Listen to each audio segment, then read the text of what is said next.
4 en la ciudad de Rosario, en el marco del proyecto Voces de Malvinas, tenemos el gusto de entrevistar al veterano de guerra de Malvinas, Mauricio Yaco. Buenos días y gracias por estar acá. Buen día para todos. Vamos a comenzar por tu vida antes de la guerra. ¿Dónde naciste? ¿Nos querés contar? Sí, cómo no. Bueno, yo nací en Rosario, eh, soy rosarino pura cepa y de Rosario Central. ¿Querés contarnos cómo estaba conformada tu familia en ese momento? Sí, cómo no. Bueno, tenía mi papá, mi mamá y mi hermana mayor que yo. Estaba compuesta así. Mi papá y mi mamá trabajadores los dos.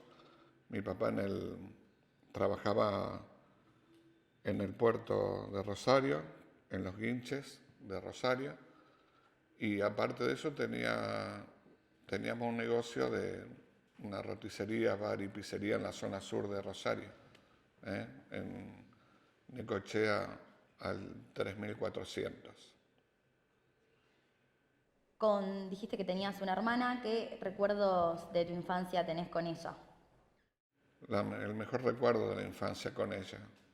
Lamentablemente la pandemia se me la llevó, pero bueno,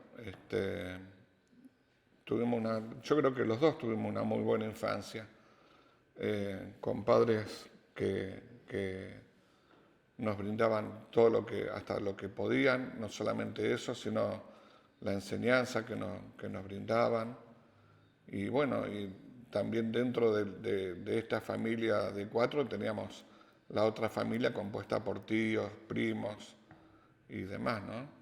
Mi papá eran 9 hermanos, eh, todos descendientes de italianos, y por parte de mi mamá una hermana más, descendiente de sirio-libaneses. ¿A qué escuela fuiste y cómo fue tu paso por ahí? Bueno, fui al jardín de infante, hice toda mi primaria en el Normal 3, escuela de varones. ¿eh? Normal 3, así se lo denominaba. Era escuela nacional, pertenecía a la Nación, la que está en calle Entre Ríos, ¿no es cierto? Y ahí hice toda mi primaria. La secundaria decidí ir a una escuela industrial y, y me anoté en el Politécnico, rendí mal y terminé en la escuela La Mañasco, que está en la calle Ovidio Lagos y Ceballos, la técnica 288, una escuela tristemente recordada en el tiempo de la dictadura, una escuela que estaba intervenida por el director era Bertotti, un militar retirado pero en actividad en los servicios de inteligencia del Estado. Dice que ahí funcionaban, ¿cómo se llama? Calabozos. Nosotros nunca, por lo menos entre mis compañeros nunca lo vimos, pero sí vimos eh, a este director y a su hijo también, como una vuelta entraron unos muchachos, tiraron unos panfletos dentro de la escuela y fueron perseguidos y los atraparon después qué fin tuvieron, no sé. La escuela Mañasco hice hasta tercer año. Vos fíjate cómo era, vamos a hablar de todo un poco, me dijeron, ¿no? Estaba cursando tercer año, recién empezaba tercer año, no, eran las primeras semanas de marzo. Yo, como por mi altura, formaba último en la fila y con un compañero mío estaba jugando de mano mientras izaban la bandera. Y tenía al director que estaba atrás mío, no lo habíamos visto.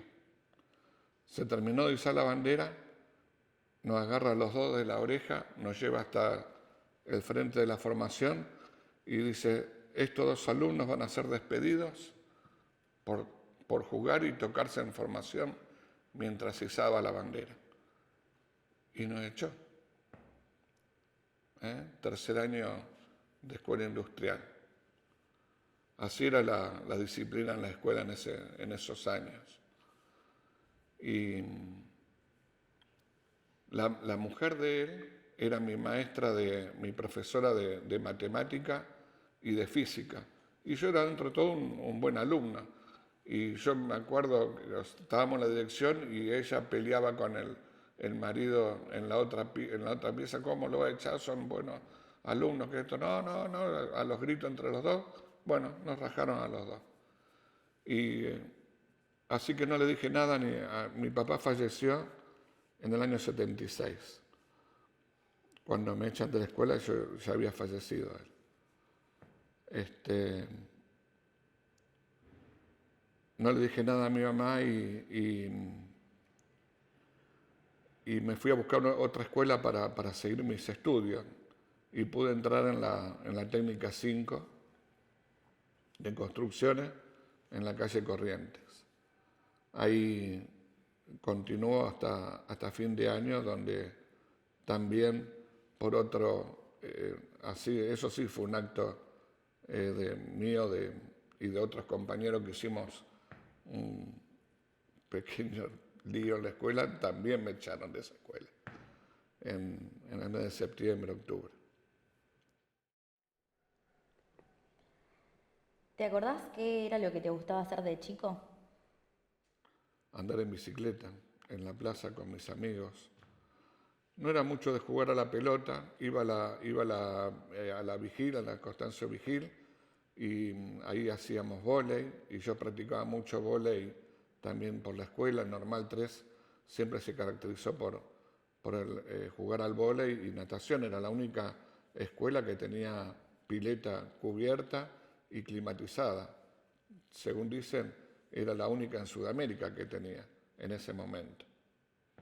Así que eso de jugar con mis amigos del barrio, si bien yo nací y donde vivo ahora en Necochea 2700, yo me crié en Necochea y Ayola, entre Ayola y Anfune, donde mi padre tenía el negocio, porque pasábamos la mayor tiempo ahí. Entonces mis amigos estaban ahí. La otra era para ir a dormir nada más, no tenía a nadie conocido. Así que esos son los lindos recuerdos que tengo de la infancia, una infancia muy, muy, muy linda, que uno va creciendo y se va haciendo, ¿no? Después en la escuela secundaria hay otro tipo de amistades, ¿no es cierto? Que inclusive la tengo hasta ahora con muchos compañeros de la técnica 5. ¿Y en ese momento pensabas que era lo que querías hacer cuando seas grande?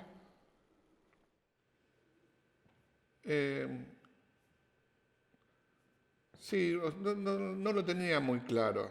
¿Qué pasó? Como te dije anteriormente, me echaron de esa escuela. Ahí sí yo ya le conté a mi mamá lo que había pasado.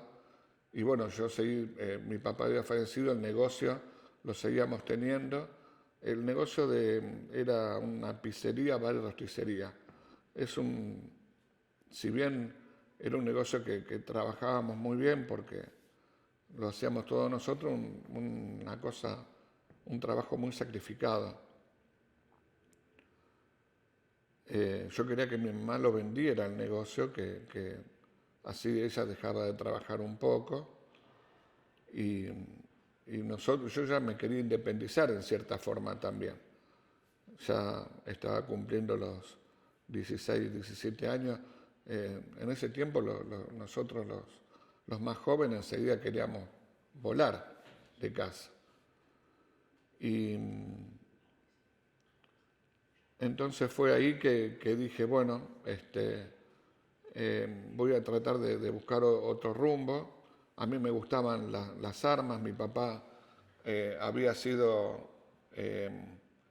militar, llegó hasta el grado de sargento ahí en el Regimiento 11, que después fue el 121, ahí en la calle Ayacucho y La Madrid. En casa había armas, y armas comunes, ¿no? Nada de... Y bueno, entonces tomé la decisión de incorporarme a la Marina, que fue lo primero que vi, que dentro de todo dije, bueno, voy acá y creo que esto me va a gustar y voy a poder encaminarme y dejar a mi mamá que trate de vender el negocio y que ella pueda estar más tranquila. Bueno, Mauricio, vamos a ir saliendo un poco de tu vida personal para acercarnos a Malvinas. La primera pregunta referida a esto sería si sabías algo de las Islas Malvinas antes de la guerra. Sí, como no, yo creo que en la escuela primaria y secundaria nuestros maestros nos enseñaban dónde estaban las Islas Malvinas geográficamente, qué animales habitaban, qué había, qué no había, las cosas que nosotros hacíamos en Malvinas. Eh, sí sabía. ¿Cómo fue aquel momento en el que te enteraste que ibas a partir a las islas? ¿Y cuál fue tu reacción inicial y la de tu familia? Claro. Eh, bueno, yo me enteré como se enteraron la mayoría de los argentinos. Estábamos dentro del batallón que estaba en Puerto Belgrano, batallón de artillería de campaña número 1, dentro de la Fuerza de Apoyo Anfibio. Y nos enteramos como se enteraron todos. A la mañana formación, a las 6 de la mañana, las Malvinas fueron recuperadas. 3 Viva la Patria. Y bueno, enganchamos el que podíamos la radio, empezamos a escuchar radio y nos enteramos que se habían recuperado. Lógicamente, anteriormente a todo esto, a ese 2 de abril, nosotros vimos a nuestros compañeros infantes que habían embarcado en los barcos, ¿no? El 24, 25 de marzo. La flota entera salió a navegar. ¿eh? A mí no me tocó embarcarme, fueron otra compañía de mi batallón. Entonces, sabíamos que había algo, pero pensábamos que el problema estaba con Chile. Nunca pensamos que era... Veníamos del 78, que estuvimos a minutos de enfrentarnos bélicamente con Chile. Y todo ese preparativo que ya la Armada te da la licencia en enero por lo general. Esa vuelta adelantaron la licencia y nos dieron en diciembre. A principios de enero estábamos todos dentro de los cuarteles, de los batallones. Y empezaron el adiestramiento, empezaron a hacer campaña y cada vez más y hacer todos a medirnos los pesos, cuánto pesaba una cosa, la otra, a medir los equipos. Entonces veíamos que algo distinto estaba por pasar o iba a pasar. Lógicamente, cuando la flota sale a navegar y a no tener más, porque no hubo más noticias, la recuperación de Malvinas fue la operación militar más secreta que se haya conocido en la historia del siglo pasado. Se llevó a cabo con el máximo de los secretos. Lógicamente los ingleses sabían que ya nuestra flota empezaba a navegar por la ayuda de los satélites norteamericanos, pero la operación en sí fue con el mayor de los secretos. Como dije anteriormente, acá en Rosario estaba el segundo cuerpo de ejército, había un general a cargo y ese tipo no sabía que se iba a recuperar Malvinas, por poner un ejemplo, ¿no? Nadie sabía que se iba a recuperar Malvinas. Bien. Mauricio, la siguiente pregunta tiene como objetivo que puedas contarnos los acontecimientos que en cierta forma estabas relatando, desde que partieron a Malvinas hasta el arribo a las islas, la recuperación y los posteriores enfrentamientos ya con el ejército británico. Si podrías ir relatándonos los acontecimientos que se fueron dando teniendo en cuenta esto. Bueno, vamos a empezar de vuelta un poquito para atrás, ¿no? O sea, yo no fui soldado conscripto, no, estaba el servicio militar obligatorio puesto por la Constitución, ¿no es cierto? Yo decido ingresar a la Armada después a mis 16 años que estaba cursando este tercer año, y ingreso a la Infantería de Marina para hacer la carrera de suboficiales. A los 2 años me recibo como cabo segundo, en el año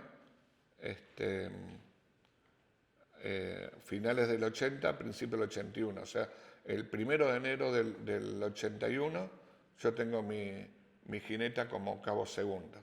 Y ahí me destinan, la escuela de suboficiales estaba en Mar del Plata, lo que es el faro de Punta Mogotes, ahí estaba la escuela, y de ahí nos destinan a Puerto Belgrano, al batallón de artillería de campaña número 1. Ahí entro en contacto con mi clase, yo soy clase 62 también, con los soldados clase 62 que empezaron a ser incorporados por la Marina. Así que prácticamente nos formamos juntos, ¿eh? Ellos como soldados y yo como personal de cuadro de la Infantería de Marina. Bueno, como dije, ese 2 de abril fue toda una algarabía, la alegría de haber recuperado algo que nos pertenecía realmente, ¿no? Y después vimos llegar a toda nuestra gente, trayendo todos esos trofeos de guerra que traían, que eran uniformes de los ingleses, armas de los ingleses, municiones de los ingleses, distintas cosas que trajeron de la toma, ¿no? Y después de ahí en más, ¿qué iba a pasar? Nadie sabía nada. Me acuerdo que el 3 de abril, nuevamente alistamiento y salida de campaña al terreno. Nosotros teníamos estos obuses, el obús Tomelara 105. No es un cañón, es un obús por el alcance que tiene, 10,5 kilómetros. Con estos obuses fuimos a campaña, había 3 baterías de estas. Las baterías están compuestas por 6 obuses cada una. Y nuestra batería, la batería Bravo, en esta campaña hace el mejor tiro de combate, y el mejor tiro directo,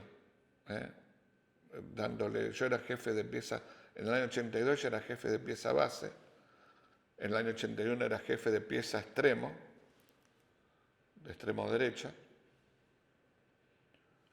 y entonces se le asigna la batería, después se ha pasado unos días más, 4 o 5 de abril, asignan a la batería Bravo para ir a Malvinas, para alistarse y marchar a Malvinas.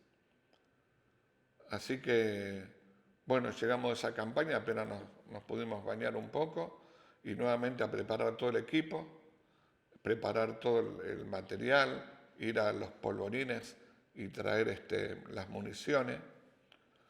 Una parte de la batería, éramos 74 en total, desde el jefe hasta el último soldado. El jefe con una jerarquía de teniente de fragata, hasta el último soldado que llevamos también clase 63, porque la Armada, a diferencia del Ejército, los conscriptos entraban por tandas, en 5 tandas. Entonces nosotros teníamos todavía la segunda tanda 62, la cuarta tanda 62 y la quinta. Y había entrado recién la primera 63, que eran los más nuevitos de todos. Así que una parte embarcó en colectivos y yo, como sabía conducir, yo fui en camión, conduciendo un camión, llevando el obús con nosotros y parte de las municiones hasta Comodoro Rivadavia. Ese viaje nos demandó, no recuerdo bien, pero 2 días tranquilamente llegar a Comodoro Rivadavia. Y de Comodoro Rivadavia estuvimos otro par de noches más, de días enteros, y vuelo a Malvinas. En tres vuelos distintos del Hércules, porque cada vuelo entraban 2 obuses con las camionetas y después la gente que iba asignada a cada uno. Así que esa fue mi llegada a Malvinas. Llegamos aproximadamente entre el día 12, 13 de abril y el 14 ya estaba toda la batería completa. Y si hay algo que es lo primero que sentí cuando llegué a Malvinas, ese frío extremo. Yo llegué de noche, muy de madrugada, no sé si eran las 1, 2 de la mañana, y cuando se abre la compuerta trasera del Hércules, no sé si justo la cola apuntaba donde venía todo el viento y nos recibe ese viento helado, que fue lo que primero nos sorprendió, ¿no? Si bien estábamos acostumbrados al frío porque Bahía Blanca y Puerto Belgrano es una ciudad fría, pero no el frío que hace en Malvinas, con equipo y todo para el frío. Esa es la primera sensación, el frío y ese viento helado. Rápidamente sacar todo de los aviones y encolumnarnos hacia lo que era el pueblo. El aeropuerto estaba separado del pueblo, por supuesto. Era como un islote separado donde había un estrecho apenas pasaban los vehículos para llegar a Puerto Argentino. Y bueno, nos encolumnamos y ya estaba despuntando el alba cuando llegamos ahí a Puerto Argentino. Y de ahí ya le dieron la orden al jefe mío de batería que dónde nos íbamos a instalar. Atrás, a la altura de Sapergil, atrás del puesto comando del Batallón 5 de Infantería de Marina.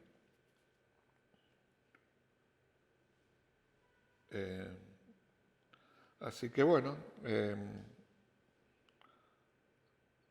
estábamos convencidos de que todo se iba a arreglar pacíficamente. No, si bien sabíamos que los ingleses venían, pero teníamos esa confianza, no sé si confianza, que pensábamos que todo se iba a arreglar diplomáticamente. Escuchábamos la radio de Uruguay, y que decían que los cancilleres hablaban uno con otro. Bueno, así que nosotros tomamos esas posiciones que nos habían asignado. En un principio al jefe mío le dan que se coloque en un sector y él con mucho criterio ve que ese lugar donde le habían asignado podía ser un corredor aéreo para los ingleses, y ustedes saben que la artillería es el bocado del enemigo, ¿no? Dejar sin efecto la artillería del enemigo. Así que para los ingleses éramos buscados nosotros. Y nos lleva sobre la altura de Sapergil, bien atrás de lo que era el puesto comando del BIN 5, con estos obuses lo tuvimos que empujar a mano. Estos obuses tienen la particularidad de desarmarse pieza por pieza, porque los vehículos no podían entrar tampoco para llevarlo arrastrado por los vehículos. Así que entre todos, empujando, haciendo un esfuerzo sobrehumano, lo llevamos subiendo la ladera así en desenfilada, y ahí el jefe nuestro ubicó toda la batería de fuego. Empezamos a hacer los pozos para proteger los polvorines, para proteger las municiones, los pozos para las trincheras que se dicen, y después nos dieron la orden de empezar a hacer refugios. Al principio dormíamos en carpa. Teníamos carpas, esas carpas que dormíamos de 2, y después nos trajeron unas carpas un poquito mejor calidad para 4 o 6 personas. Cada pieza de esta éramos 6 los que abastecíamos y la movíamos. Yo jefe de pieza y 5 soldados más. Bien, Mauricio, ¿y cómo estaba constituido tu batallón? ¿Y qué misión le habían asignado y qué rol tuvieron en el conflicto?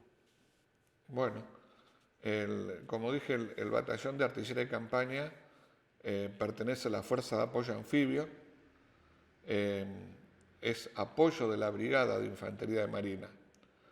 El batallón 5, que estaba en Río Grande, tenía su artillería propia, que eran obuses americanos de la Segunda Guerra o de la Guerra de Corea, eso no recuerdo bien, también de 105 milímetros, pero eran obuses muy pesados, que en Malvinas, conociendo la turba malvinera, no iban a poder movilizarlos, como tienen la capacidad de mover estos otomelara. Así que a nosotros nos asignan dar apoyo de fuego al batallón 5 de infantería. Después también, aparte del regimiento 7, que también estaba sobre las primeras líneas del monte Tumbledon, y el London, me parece también. Hacíamos apoyo de fuego sobre toda esa línea. Y por supuesto, teníamos también otros 3 obuses apuntando a la parte de un posible desembarco que se hace de los ingleses, no me acuerdo, Bahía Agradable, me parece, no recuerdo bien, apuntando en ese sector. Así que esos primeros días, ¿cómo estaba constituido el batallón nuestro? Son 3 baterías de fuego y una batería de comando y apoyo logístico. Así que nosotros nos separaron del batallón y fuimos solos a Malvinas, para apoyar al batallón 5. O sea, nuestro jefe era separado totalmente de todo, pero con la misión de ir a apoyar al batallón 5 de infantería. Así que bueno, se hace también tiro de reglaje. Cuando llegamos empezamos a hacer tiro de reglaje. El observador adelantado nuestro nos decía los blancos. Yo como pieza base hice también el primer disparo de artillería sobre posibles blancos. Fue el primer ruido de cañonazo que se escuchó en Malvinas. Y bueno, los días fueron transcurriendo hasta el 26, 27 de mayo, ¿no? ¿Viste las fechas por ahí? Se nos van. Nosotros cuando se acerca la fecha lo recordamos enseguida. Donde los ingleses hacen un intento de desembarco en esa porción de agua que está muy cerca nuestro. Las primeras líneas dan el alerta, comenzamos a tirar y bueno, ese desembarco de unas lanchas inglesas se termina ahí nomás. Abandonan la misión y vuelven a los buques. Así que entonces ahí dijimos, bueno, acá ya los ingleses ya llegaron, algo va a pasar. Y pasa. El 1 de mayo es el primer bombardeo naval y aeronaval sobre nuestras posiciones. Recién ahí nos damos cuenta que estábamos en una guerra. Ese 1 de mayo, creo que a todos nos pasó lo mismo, el miedo, el terror, el pánico, de no saber lo que nos iba a pasar. Nosotros como artilleros sabíamos el ruido que produce la explosión del proyectil cuando sale, pero no cuando cae cerca nuestra. Y ellos nos tiraron ese día con todo. Si bien no fue efectivo, porque no causó baja ese 1 de mayo, tiraron con las bombas, los aviones, los Vulcan tiraron con esas bombas de 500 y 1000 libras, que yo les puedo asegurar, chicos, dejaban pozos de más del diámetro de esta pieza. 6, 8 metros de diámetro, las bombas de 1000 libras. Y una de esas cayó.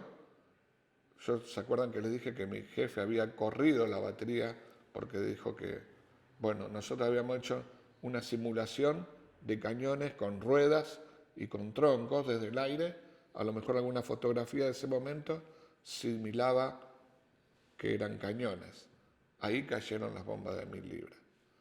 No sé si vista por los satélites yanquis, no sé, pero ahí cayeron. Y que estaban a escasos 300, 400 metros de donde estábamos nosotros. También en el aeropuerto, por supuesto, el aeropuerto querían inutilizar la pista de aterrizaje, nunca lo lograron.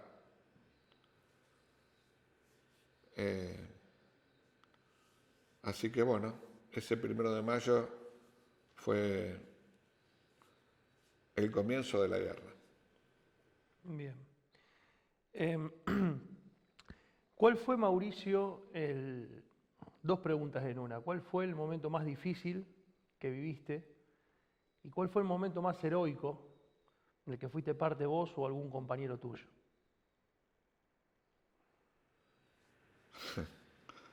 Momentos difíciles creo que son muchos. Uno, justamente el 1 de mayo, ¿no?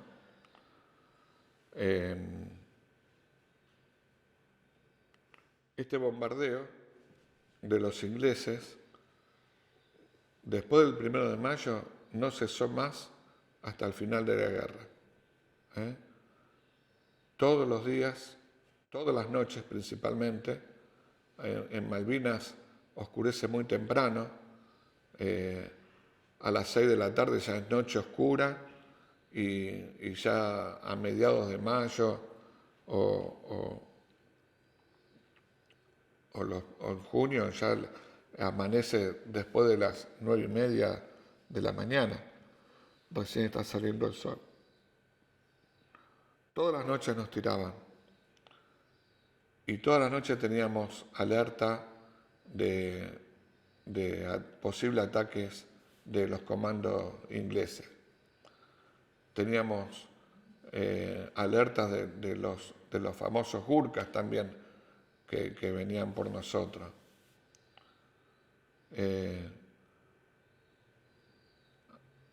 Hubo noches realmente que nos tocaban hacer guardias, muchas guardias, como eran tan largas las noches, hacer las guardias de noche. Salíamos de a dos por cada pieza y nos turnábamos cada 2 horas. Y en esas noches largas también, ¿viste? Con el bombardeo en el medio del campo uno siente ese miedo, pero a medida que pasan los días es como que uno se va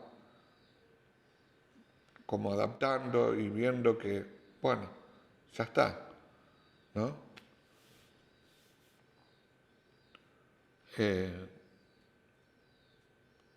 Otra cosa es que nos juntábamos en estos refugios y no parábamos de trabajar tampoco, de noche aguantando, haciendo las guardias y de día tratando de reforzar y hacer mejor nuestros refugios. ¿eh? Al principio nos fuimos bajo tierra como los topos, pero nos inundamos de agua hasta la mitad del cuerpo. Así que empezamos a hacer mitad y mitad bajo tierra y mitad para arriba, tratando de ser lo más que no se vea a la vista aérea.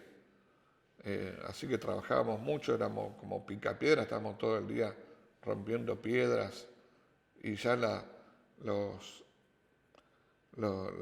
cosas que teníamos, muchas se habían roto, palas, picos que nos proveían.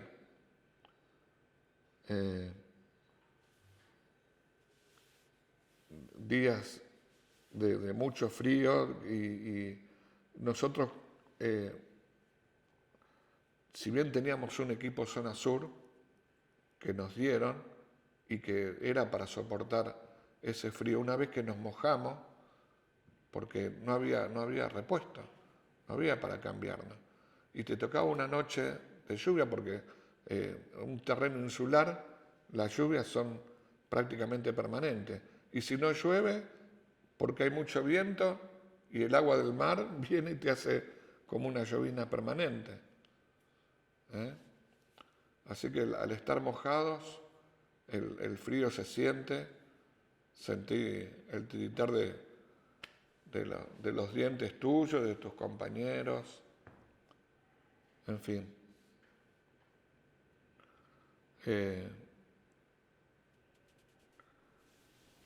¿La pregunta? ¿Y cuál fue el momento o la situación más heroica que podés relatar, sea tuya o de algún compañero o de algún grupo de compañeros tuyos? Claro.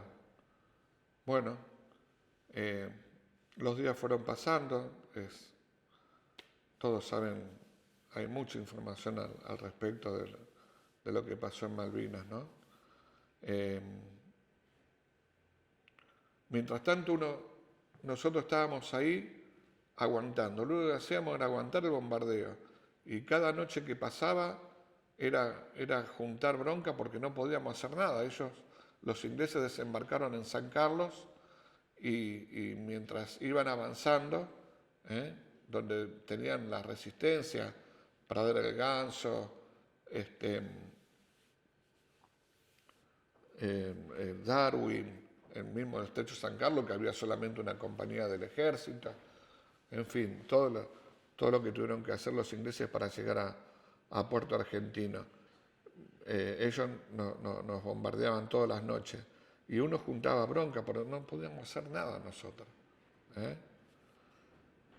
A partir de la noche del 8 o 9 de junio nos dan el zafarrancho de combate y la misión de fuego. Nosotros empezamos a dispararle a los ingleses. Y fue un momento de no sé si alegría, pero de estar, digamos, haciendo lo que nos habíamos preparado y de largar toda esa bronca que teníamos encima, empezar a dispararle a los ingleses, empezar a defendernos nosotros. Las piezas estas de artillería, si bien son 6 los que están asignados, mientras estén las municiones cerca, con 3 y el jefe de pieza, el obús puede disparar. En tiro de escuela, ¿no es cierto?, es un disparo por minuto, en situación normal. Nosotros llegamos a hacer hasta 4 disparos por minuto con estos obuses. ¿Y qué hacíamos? A los soldados que estaban más cansados los mandábamos atrás y quedaba los dos apuntadores que eran mis soldados y compañeros, que como dije anteriormente, que ingresamos juntos en el 81, ellos como soldados y yo como cabo, y que nos fuimos formando y conociendo las armas que teníamos. Con ellos efectuamos el disparo. El 12 de junio a la mañana, recién estaba amaneciendo, ya los ingleses habían llegado ya cerca de Puerto Argentino y comienza lo que se llama el fuego contra batería, o sea, la artillería de ellos nos detecta y su alcance hace que nos empiecen a disparar con la artillería de campaña, ya no con la artillería naval y aérea, sino con la artillería de campaña, la terrestre. Y se empieza lo que se llama el fuego contra batería. En ese fuego permanente que duró toda la noche, entre el 11 y el 12, donde se producen los mayores combates en el frente de Malvinas, en las principales alturas de Puerto Argentino. En ese fuego contra batería nosotros agarrábamos, disparábamos, cargábamos, disparábamos y teníamos que correr al refugio. Pero era tanta la misión de combate que nunca más volvimos al refugio. Nos quedábamos ahí y sentíamos los proyectiles que venían y solamente nos agachábamos así como podíamos hasta esperar. Bueno, uno de esos proyectiles cae a escaso metro y medio de la parte delantera del obús. Falcón justo muere con ese impacto y yo caigo herido. Y para mí termina la guerra en ese momento.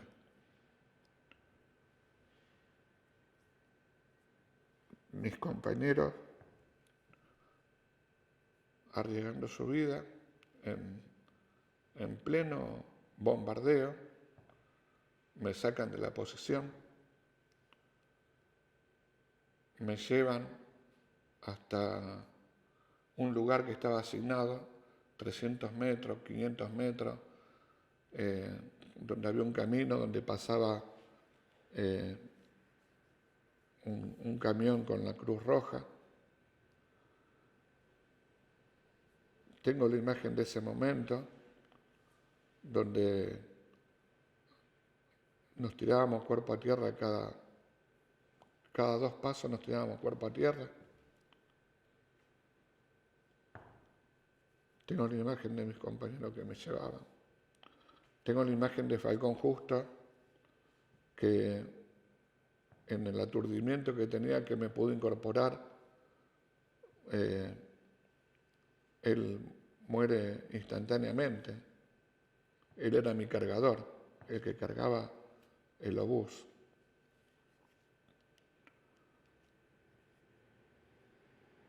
Y bueno,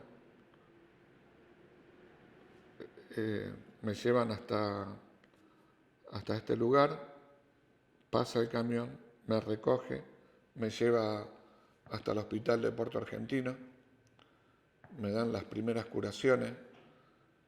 Yo tenía una herida en el brazo por esquirla. Cuando veo que el médico me hace las curaciones, me limpia la herida, le digo, listo, estoy listo, me vuelvo de vuelta. No te daban en ningún lado, me dice.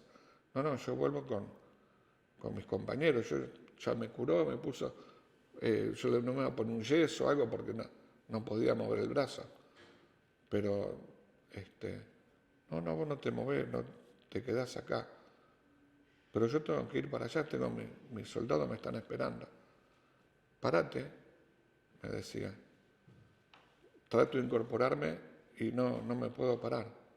no tenía fuerzas para pararme y principalmente no podía respirar, el aire no me entraba en mis pulmones.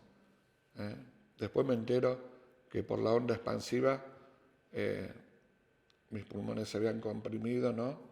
Y no me dejaba respirar.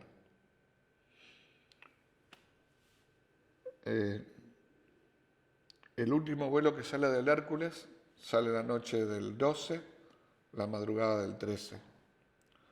En ese avión iban heridos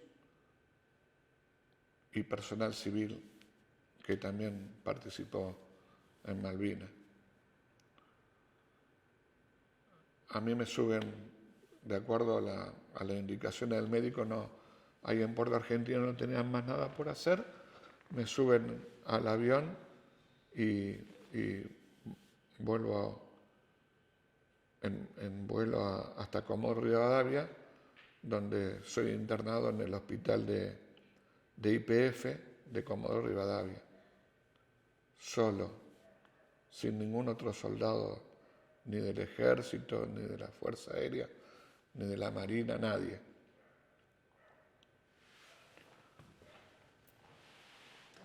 Así que bueno, ahí terminó la guerra para mí. Mis compañeros, por supuesto que se quedan. El apuntador derecho era Mancilla Oscar, también clase 62. Mancilla Oscar, ¿qué hace? Como al ser el más antiguo, se hace cargo de la pieza, queda como jefe de pieza, se coloca en mi correaje, que lo identificaba como jefe de pieza. El correaje sería el cinturón con la pistola, todo el equipamiento que tenía yo, y sigue operando la pieza nuestra, ¿no? Sigue disparando.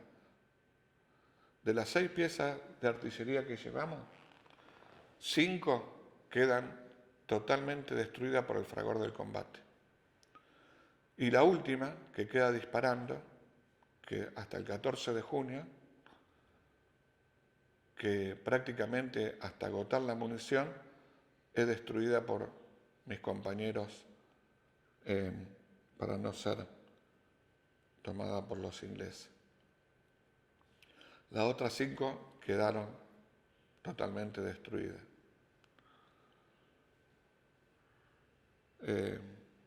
Mancilla Oscar, después de eso, vino el repliegue y el comandante del BIN 5 da la orden de hacer un combate retrógrado, de prepararse para volver a atacar y apoyar a la compañía de tiradores de primera línea. Le dan la orden a mi jefe, se arman como infantería y empiezan a hacer prepararse para este contraataque. En la última instancia de la guerra, prácticamente ya Puerto Argentino estaba no rendido, sino que hubo un cese de fuego, ¿no? Donde lo firma Menéndez. En ese uno de los últimos bombardeos, Mancilla Edgardo cae mortalmente herido también, muerto en combate en ese momento, el 14 de junio.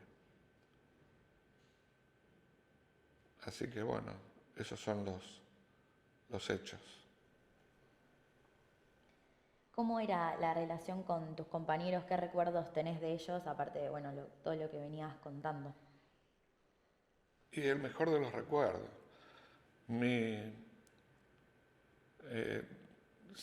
Tengo que recordar otro de los momentos más peores que tuve, fue cuando, yo al hospital llego prácticamente, no inconsciente, pero obnubilado, o sea, yo por ahí me despertaba, veía, viste cuando te muestran las películas que te pasan y ves gente al lado tuyo y no sabes, bueno, así. Cuando me despierto,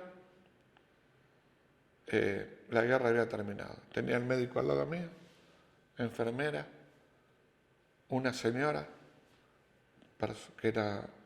que me venía a ver, después se presenta eso. Y me dice el médico que la guerra había terminado. Y yo dije, ¿cómo terminó? ¿Qué pasó? Mis compañeros, estaba desesperado, me agarra la locura. No sabía qué había pasado con ellos. No, vos quedate tranquilo, no, yo tengo que volver. ¿A dónde vas a volver si la guerra terminó? Me dice. ¿Quién me puede averiguar? ¿Quién puede ser? Una angustia, no saber nada de ellos. Éramos se forman como una hermandad. Si bien entre los seres humanos siempre va a haber diferencias o cosas, pero en ese momento éramos todos iguales, ¿no? No había distinción de nada.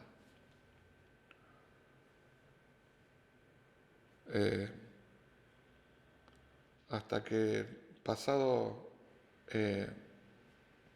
esto era el 16, ponele el 18 o 19 de junio, viene un capitán de corbeta, infante de marina, que fue inclusive el jefe mío en el primer año de la escuela, Orrillo se llama, y me cuenta, primero me felicita, y después me cuenta lo de Mansilla, que yo no sabía, y me dice que hubo 2 heridos más y que el resto volvía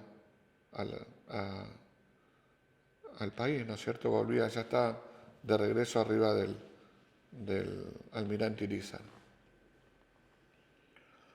Entonces ahí, bueno, ya me pude tranquilizar un poco, ¿no? Sabiendo que algo de eso había pasado.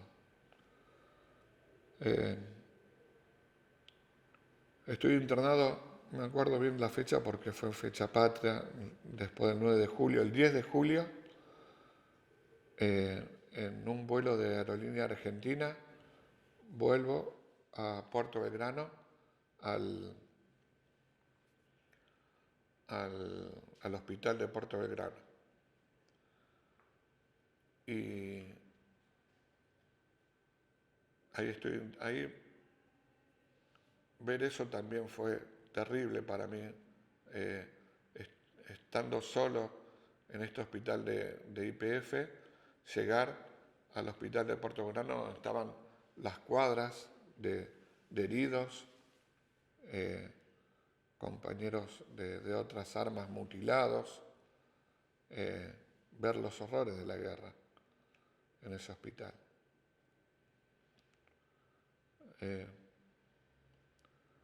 Por suerte lo mío ya estaba revirtiendo, y bueno, trato de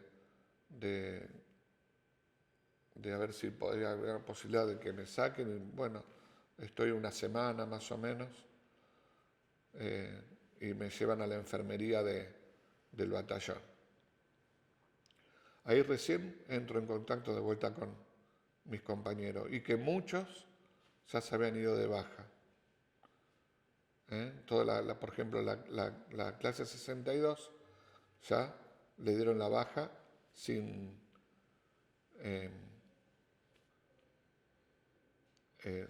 poder verlo yo, ¿no? Y otra parte le habían dado licencia de vacaciones, 30, 60 días de vacaciones, licencia. Así que bueno, yo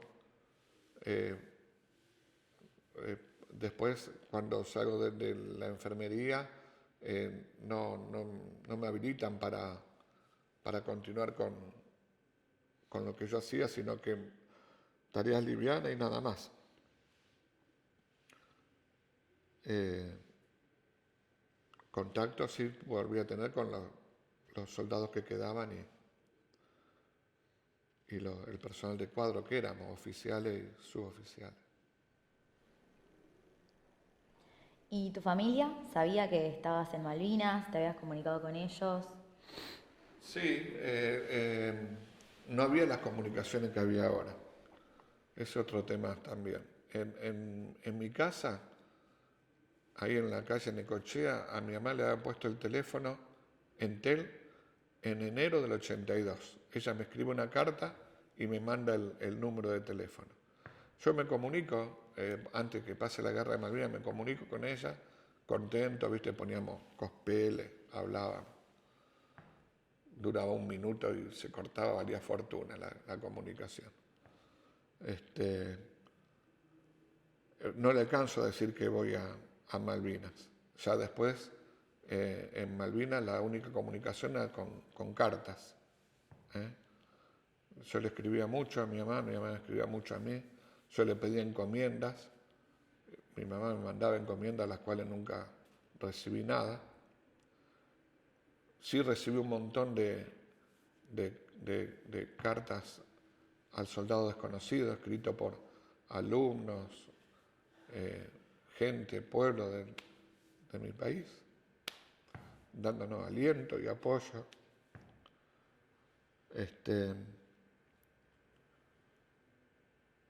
Después muchas de esas cartas las recibí cuando estaba internado ahí en el hospital de Puerto Belgrano. Muchas cartas de amigos y familia, por supuesto de mi mamá y de mi hermana también. Así que la pregunta era, a ver si me fui por las ramas No, ya. no, está bien. ¿Y después te reencontraste con ellas? ¿Volviste a Ah, Rosario? bueno, ella no sabía, cuando yo caigo herido, eh, en el Almirante Irizar suben mis compañeros al Almirante Irizar, ¿no? Y hacen la lista de lo que suben. Yo no estaba. Y le preguntan le iban preguntando, ¿y Jaco dónde está? Y nadie sabía qué había pasado conmigo, porque lo único que habían sabido, ellos que me dejaron y que yo me fui al hospital de Puerto Belgrano. Después nadie supo más nada, qué había sido, qué había pasado conmigo. Mi mamá continuamente llamaba a Puerto Belgrano, al batallón, para ver si tenía alguna novedad.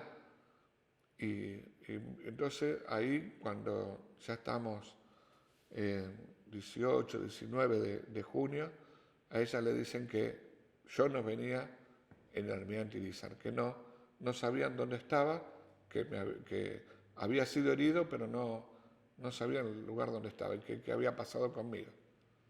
¿eh? Así que bueno, te imaginas lo que habrá pasado mi pobre vieja, que en ese momento ya vivía sola porque mi hermana se había casado.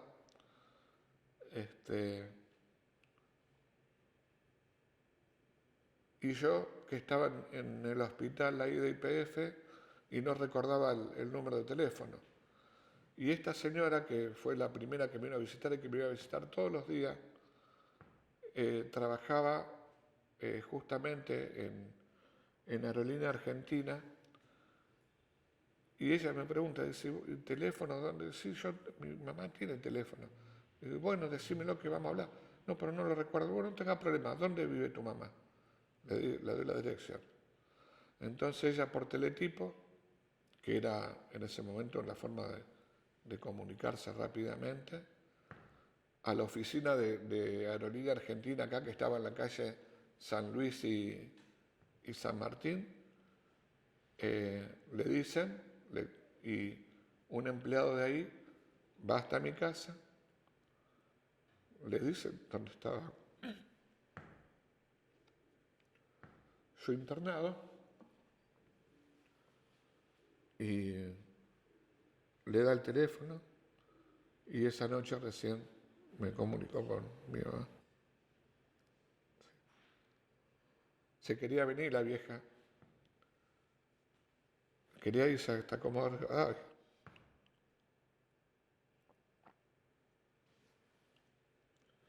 Me dijo, no, mamá, los trayectos en ese momento en colectivo capaz que demoraban 4 días, no sé, 5 días, me decía como Rivadavia.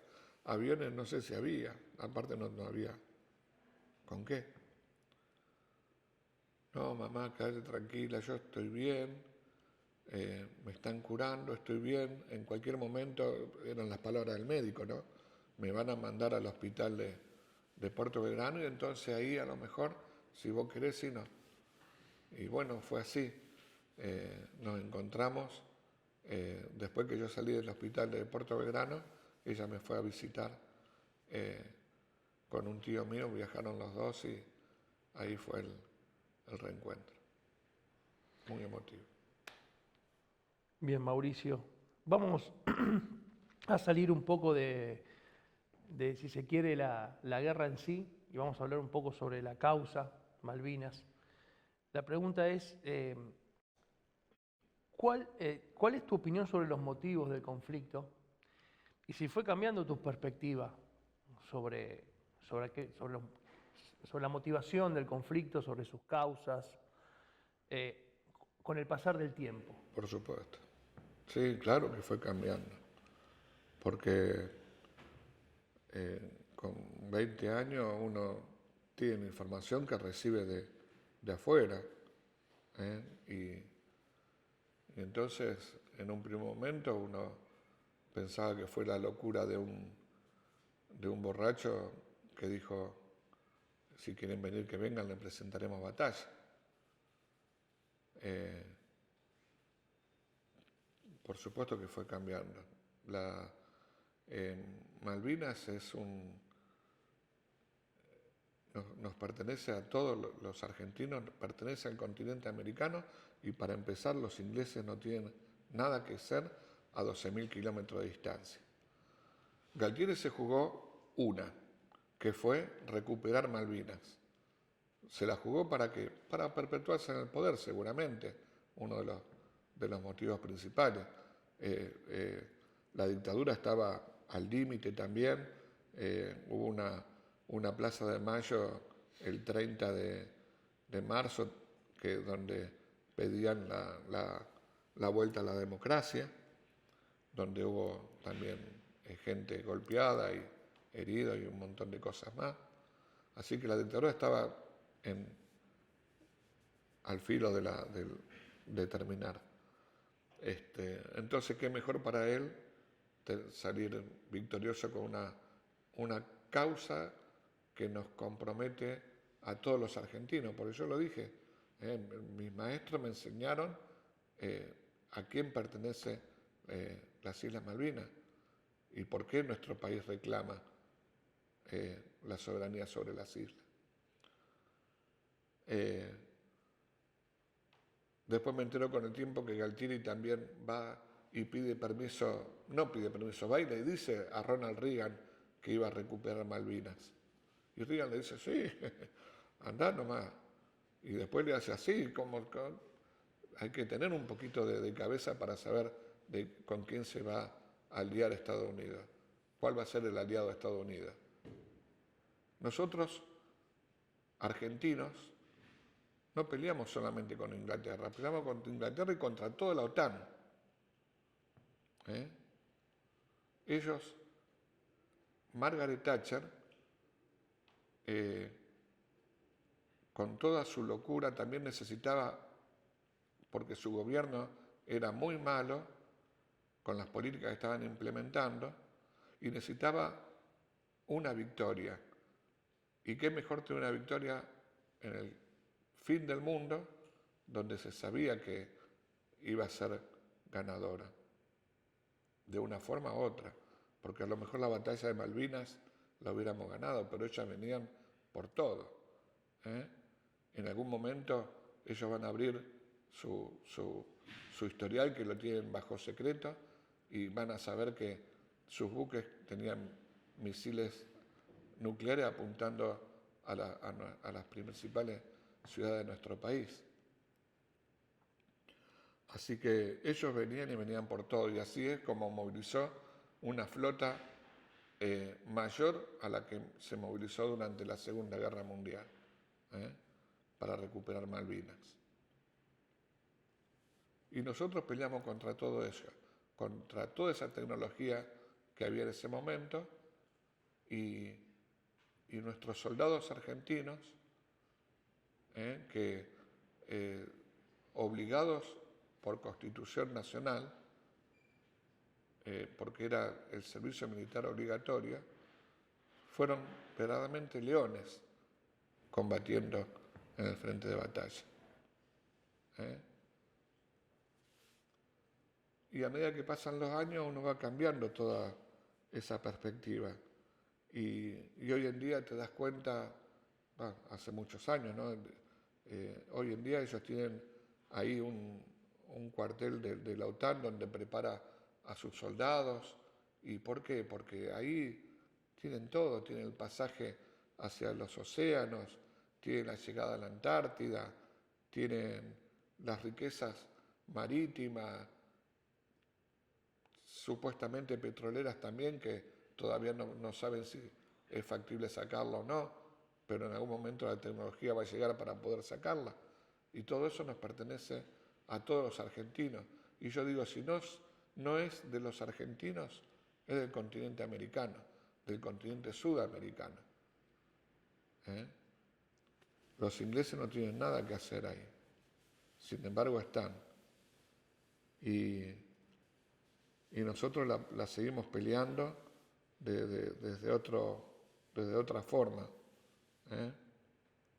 con esto, tratando de malvinizar, como decimos nosotros, y que la huella que dejamos, que nosotros, si bien perdimos la guerra de las armas, la batalla de las armas, estoy seguro que la batalla cultural no la vamos a perder.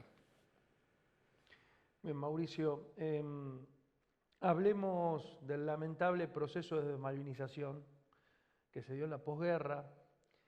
La pregunta sería ¿qué significó esto para ustedes? ¿Y qué efectos considerás que tuvo la desmalvinización en la sociedad argentina en general para pensar y comprender la causa Malvinas? Sí, la desmalvinización fue devastadora para nosotros. Un 14 de junio la guerra terminó. Y es como que nosotros nos metieron bajo la alfombra y acá no pasó nada. Había un mundial de fútbol que se estaba jugando y la gente se ocupó de otra cosa.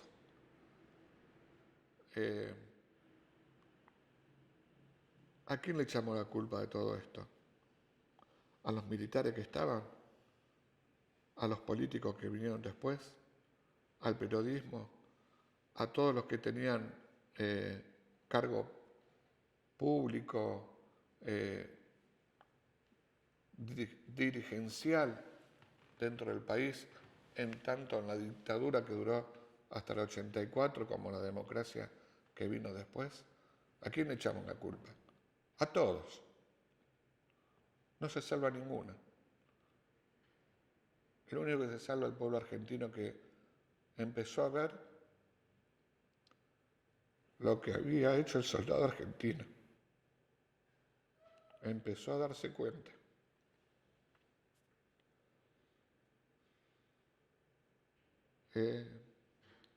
Yo por las heridas que tuve, yo no quería continuar más en la Armada siguiendo la carrera. Yo ya estaba haciendo carrera, pero decidí no seguir. Pero por las heridas que tuve me hacían pasar por junta médica y no me daban el alta. Me tenía que ir a rehabilitación y demás. Eso me llevó prácticamente hasta final del 84, donde después de pasar tanto en el año 83 como hasta final del 84, no sé, habré pasado por 20 juntas médicas, esperando que me den el alta, la rehabilitación completa. Bueno, una vez que me dan el alta, me, me fui de baja de la Armada.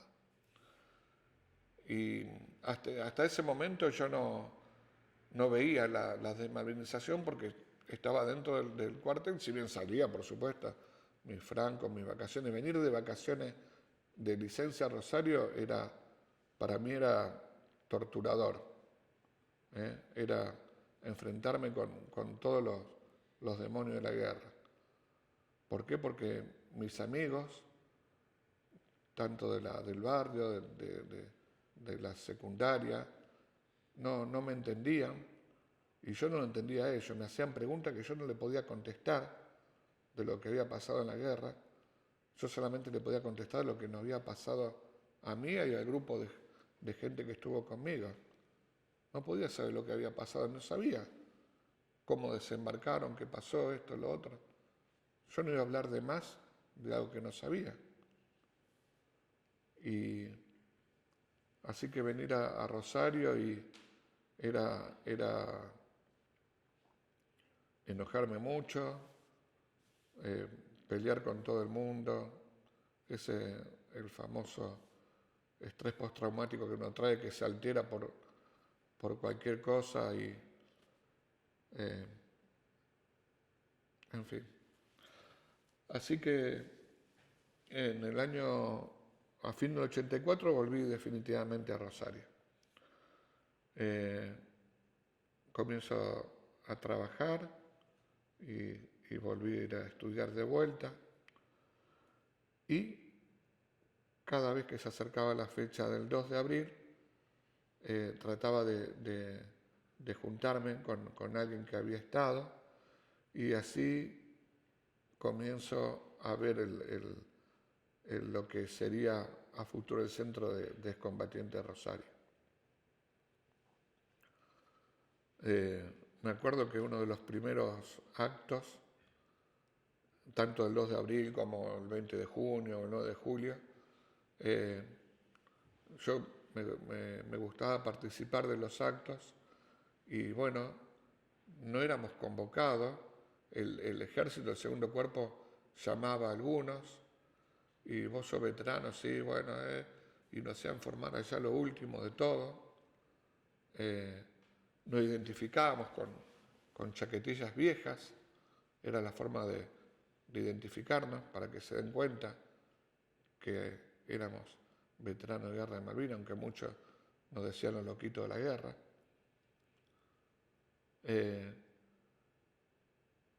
Y siempre allá atrás. O venía un oficial cualquiera y nos quería dar órdenes, vayan para acá, formen acá, paren un poquito, muchachos. Ya salimos nosotros de ahí. Fue duro, como fue duro también de todos los años sucesivos, ¿no? Por esta desmalvinización, de olvidarse de los veteranos de guerra. El Centro de Excombatientes de Rosario se forma con la finalidad de recordar principalmente a los 633 héroes que dieron su vida en Malvinas. Y como segunda norma era apoyar al veterano de guerra que necesitaba ayuda. ¿Y qué ayuda necesitábamos nosotros? Trabajo y salud. Salud y trabajo. Y ninguna de las dos cosas se las dieron. O si se la dieron a cuenta gota. La salud nada. Los soldados argentinos, a mí no me dejaron ir de baja hasta que no me dieron la rehabilitación. Traje heridas físicas. El soldado argentino le firmaron la libreta y lo mandaron de vuelta a sus casas. Muchos en el medio del monte, en el medio del campo. Ni los padres ni nadie sabía que había Malvinas siquiera. No había comunicación.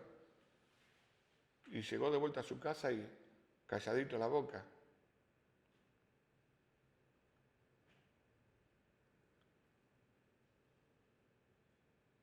No había gente preparada para el estrés postraumático, no había profesionales que pudieran tratar el estrés postraumático que traíamos de la guerra.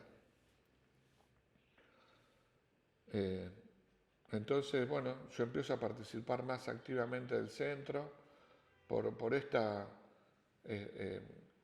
ayudar más que nada a los veteranos de guerra. Y bueno, en un principio, en honor a la verdad, como yo era, el centro se formó con los soldados. Y como yo era personal de cuadro, al principio había un presidente que estaba en el centro, me dice, vos acá no tenés cabida. Bueno, pero yo soy veterano de guerra. Sí, sí, pero vos no tenés cabida porque vos estabas en la carrera, vos eras milico.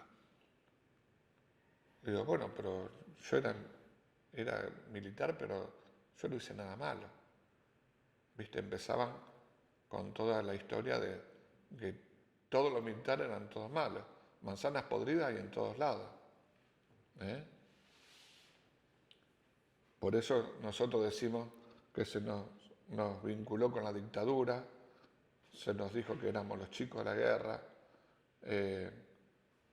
y un montón de cosas más que nada que ver con nosotros. Nosotros decimos que fuimos con el ejército de San Martín a levantar la bandera del Belgrano. Nada más que eso. A defender la patria. Y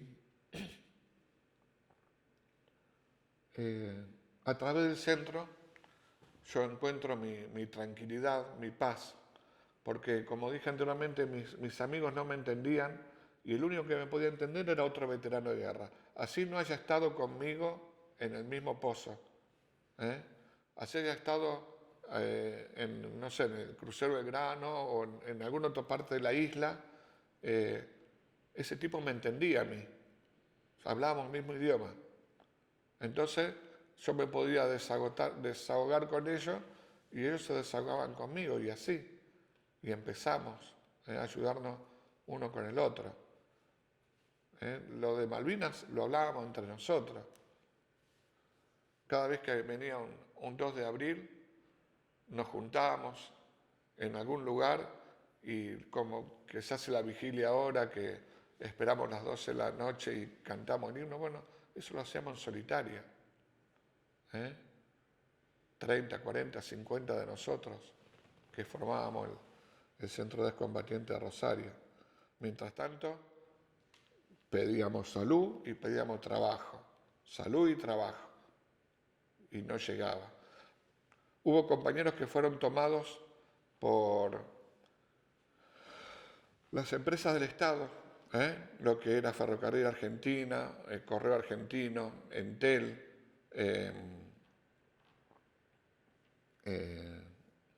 no sé, Aguas de la Nación era, ni siquiera de la provincia, Aguas de la Nación. Muchos compañeros, no muchos, algunos fueron tomados.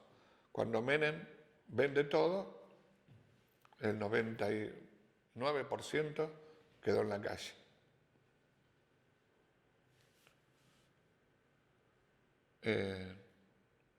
Yo por suerte no necesité trabajo, yo tenía mi trabajo, trabajé en una tienda que era de familiares míos, una prima mía, y bueno, ahí pude continuar, no necesitaba, no pasé la angustia de no tener trabajo con muchos de mis compañeros. Muchos ya estaban formando familias.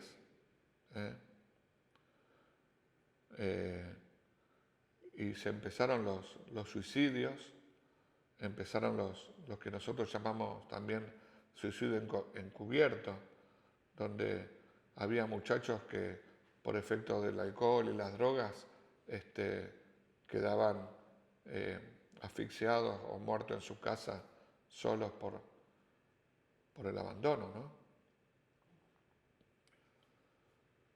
Tenemos el caso más emblemático de Paz, que se tira del del Monumento a la Bandera. A los 2 días le llega el reconocimiento de la pensión nacional. El primer reconocimiento a nivel nacional llega en el año 92, 91, 92. Una pensión, ¿cómo se llamaba? Graciable. Era el equivalente a la mitad de una jubilación mínima. Lo que sería ahora 150.000 pesos.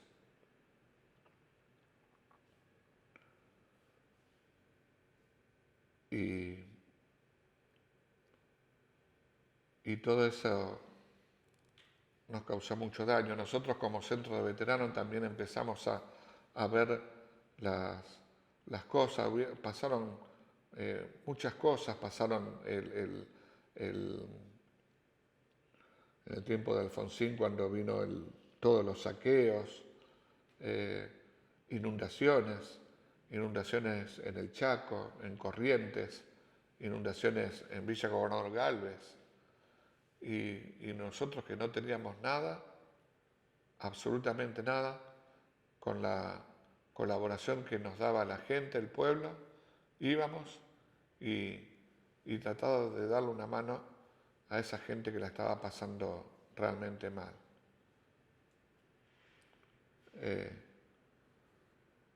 Así que todas esas cosas creo que también nos ayudó, el ayudar a la gente. Por esa nosotros decimos que trajimos una mochila de piedras encima, trajimos una derrota, ¿no? Pero bueno, el tiempo fue pasando y nosotros lo veíamos, el apoyo del pueblo. Cada vez que venía un 20 de junio éramos los más aplaudidos, los más victoriados, los más escuchados. Aunque todavía por ahí siempre algún palazo nos pegaba. En el tiempo de Menem tuvimos a Balsa, que fue comandante en jefe de la Fuerza Armada, que era un veterano de guerra. En la década del 90, a pocos años de terminada la guerra. Y Balsa no hizo absolutamente nada por los veteranos de guerra. Se encargó de limpiar el honor de la Fuerza Armada por lo que había pasado en la dictadura, pero no ayudó en nada a los veteranos. En fin, hay mucha historia. Bien, Mauricio. Bueno, la siguiente pregunta tenía que ver con cuáles fueron las causas que motivaron la creación del Centro de Veteranos de Guerra de Rosario. Un poco ya lo comentaste. No sé si querías agregar algo más respecto a esto, fundamentalmente la importancia que tuvo y si hubo resultados positivos, digamos, la contención de los veteranos, si tuvieron experiencias de recuperación de veteranos de sus distintos problemas. Mira, sí, nosotros decimos que el primer paso para recuperarse es uno mismo, ¿no? Uno tiene que dar el primer paso para salir adelante. Es muy difícil cuando uno trae toda esa carga encima. Yo me voy a referir a un compañero mío que es de Bombal, estuvo conmigo en Malvinas, también nos formamos juntos, clase 62. Él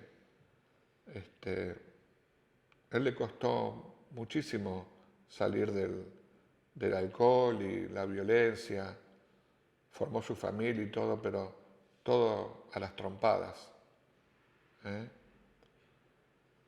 Y le costó muchísimo, tuvo muchos tratamientos, entrada y salida de psiquiátricos, tratando de dejar el alcohol. Bueno, recién ahora, después de tantos años, parece que está un poco más encaminado, pero ¿qué pasaba con él? Él estaba en Bombal, está exactamente escasos 80 kilómetros de Rosario, pero estaba solo. No había quien le diera una mano. Eventualmente él venía acá a Rosario, o yo también lo iba a visitar allá, pero las visitas eran de amistad y ver que estaba bien, pero la procesión iba por dentro. ¿eh? Y nosotros siempre decimos, ese primer paso para la sanación la tiene que dar uno, y uno después, hoy en día tenemos los medios para ayudar al veterano, hoy de años atrás también, ¿no? A través de nuestra obra social y todo. Así que, y también hemos tenido muchas pérdidas también. Bien. Bueno, Mauricio, la última pregunta y agradecerte profundamente por tu testimonio y por brindarnos la oportunidad de poder escucharte. ¿Qué tiene para enseñarnos hoy y a las futuras generaciones fundamentalmente la causa Malvinas? Desde su contenido simbólico, cultural, político, hasta las cuestiones relativas incluso al conflicto bélico. ¿Qué puede ofrecer fundamentalmente a las futuras generaciones y las presentes la causa Malvinas? Malvinas está arraigado en el pueblo argentino. Hoy por hoy podemos decir que es la causa que une a todos los argentinos por igual, sin distinción de política ni religión. Hablamos de Malvinas y todos parece que hablamos el mismo tema.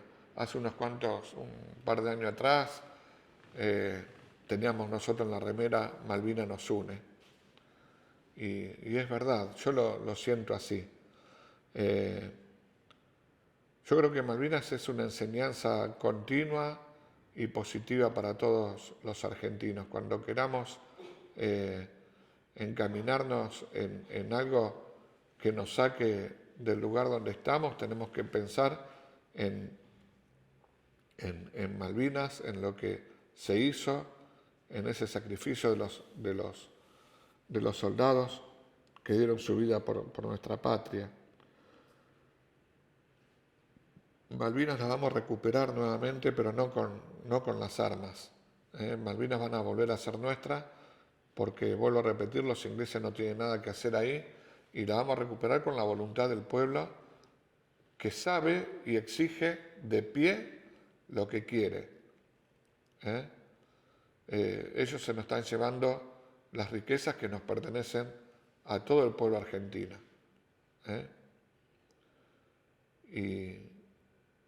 Y bueno, creo que el paso del tiempo, 40 años, 42 años, no es nada para la historia de un país. Yo hace tiempo atrás pensaba que la iba a poder ver argentinas, o por lo menos flamear bandera argentina en Malvinas. Algo. No creo que llegue, pero bueno, está en las generaciones futuras que eso suceda, y va a suceder. Va a suceder.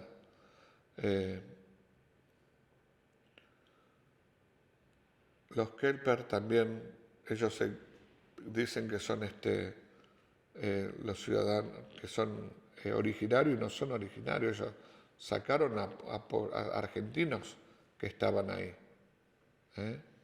Así que no tienen nada que hacer en Malvinas. Si ellos quieren, pueden vivir tranquilamente, y que lo van a hacer, ¿no? Pero bajo el territorio argentino. Hoy por hoy, muchos de mis compañeros han viajado a Malvinas para cerrar ese círculo, ¿no? Que todo el mundo dice. Yo no tengo nada contra ellos, inclusive cuando me dijeron, mirá, yo voy ahí, bueno, dale, andá y fíjate, andá a mi posición, andá a mi refugio y tratá de rescatar algo, si podés rescatar algo. Yo allá dejé cosas enterradas, dejé la cámara de fotos, tenía una cámara Instamatic, tenía la radio, en fin, la puse toda en bolsa y no encontraron nada. Pero a Malvinas hay que ir sin pasaporte. ¿Por qué voy a viajar a Malvinas con pasaporte? Si es parte de mi tierra. Así que si en algún momento puedo ir, iré sin pasaporte. Los familiares de nuestros caídos, ellos viajan en el transcurso de todos estos años, creo que han hecho muy pocos viajes, 5 o 6 viajes a través de la Cruz Roja Internacional. A ellos lo llevan y lo traen en el día sin pasaporte. Van como ciudadanos. Ese cementerio de Darwin, donde están nuestros héroes, es un grano en el traste para los ingleses. Pero de ahí no lo saca nadie. Bueno, Mauricio, nuevamente te agradecemos muchísimo. Si te quedó algo por decir para ir finalizando la entrevista. No, el agradecido soy yo. Y sí, seguramente después cuando me subo al auto y empiezo a manejar, digo, ¿cómo no le dije esto? ¿Cómo no le dije lo otro? Pero bueno, todo no se puede. Espero que haya cumplido con ustedes también, con lo que tenían pensado, y que esto sirve como sirve muchas otras cosas que toda nuestra juventud hace por la causa Malvinas. Acá entre ustedes creo que ninguno había nacido cuando pasó Malvinas, y sin embargo los veo a ustedes tan entusiasmados como yo cuando volví de allá para defender la causa Malvinas.